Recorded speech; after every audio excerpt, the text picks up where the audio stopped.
ఎందుకంటే ఇద్దరు అని కానీ ఒక సినిమాకి ఇద్దరు కావాలి. ఆ ఇద్దరు డైరెక్షన్ ఎక్కడో చోట అది ఈగో అనొచ్చు అనకపోవచ్చు, బట్ ఆ ఎనర్జీస్ లేకపోతే సినిమా అనేది జరగదని నా నమ్మకం.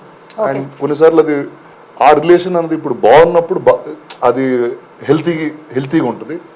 అది ఎక్కడో చెడినప్పుడు అది ఈగో కింద మారుద్ది. అండ్ చాలా చిన్న విషయాలు చాలా పెద్ద విషయాలు అయిపోతూ ఉంటాయి.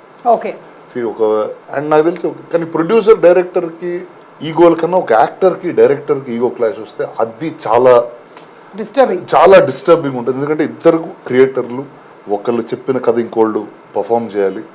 అండ్ అలాంటివి నేను చిన్నప్పుడు చాలా చూశాను, మీరు కూడా చాలా చూసే ఉంటారు. హోస్టింగ్ లో కష్టమే అంటే అండ్ ఎప్పుడు ఎక్కువ అవుద్దంటే బాగా ఎక్కువ రిలేషన్ ఉన్న వాళ్ళకి అవుతుంది.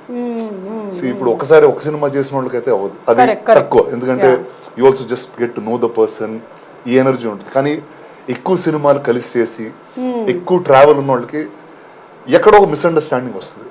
అంటే ఒక చిన్న విషయం ఏంటంటే నాకు ఒక చాలా ఇంట్రెస్టింగ్ వ్యక్తి ఒకళ్ళు చెప్పారు. యాక్చువల్లీ ఏంటి అరే ఆ విషయంలో పడట్లేదు అంతే తప్పితే ఇద్దరికి ఇష్యూ లేదు అనేది అర్థం చేసుకోలేకపోతే ప్రతి చిన్నది పెద్దదిలాగానే అనిపిస్తూ ఉంటుంది.